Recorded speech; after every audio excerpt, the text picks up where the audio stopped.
May butang si tanan, no? Una-una kay Ma'am Linda Swam, no? Ay, Linda Swam, Ma'am, sinsya na kay murag na baguhan ko ninyo ba? So, sa ato ang mga street leader, kagawad, na naada karon. Salamat sa mga pag-abot ninyo dire sa Sitio Patag. Salamat din nga dako kayo. Salamat na naabot mo dire sa araw ng Patag. Ay kung wala mo dili wala mi karon na kalipay dun sa Sitio Patag. O kamo ang ihimpro sa mga katawhan dire. No? Unang-una sa akong pinaka-best friend nga Sitio leader, magtikon, guwapuhon.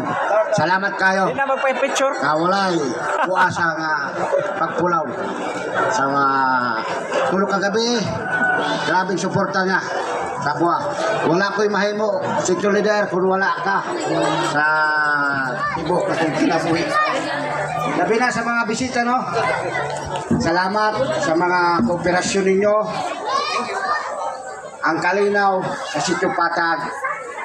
Dako kong pasalamat na nahimo na ko ni bisan kuray sa na nagagwanda sa Sitio Patag. Salamat ko sa akong mga tropa na nasa palibot. Salamat ko sa mga suporta ninyo. Ay wala mo balik yun ang panaghiusa na to. So sa atong unity, no, tama itong ilang gaingon na panaghiusa. Dili na ito ma-accomplish atong matrabaho kung walay panaghiusa sa matag-usa sa ato sa Sitio Patag. No? Now, dili lang karon, hindi hangtod sa hangtod. Padayon na ito ni para ni sa kaugmaon sa atong mga anak. No? Ay, kung dili ta maghiusa, kawang atong sitio. Kawang. O magkalinaw. Nalipit ko na sa ito. O mo lang to.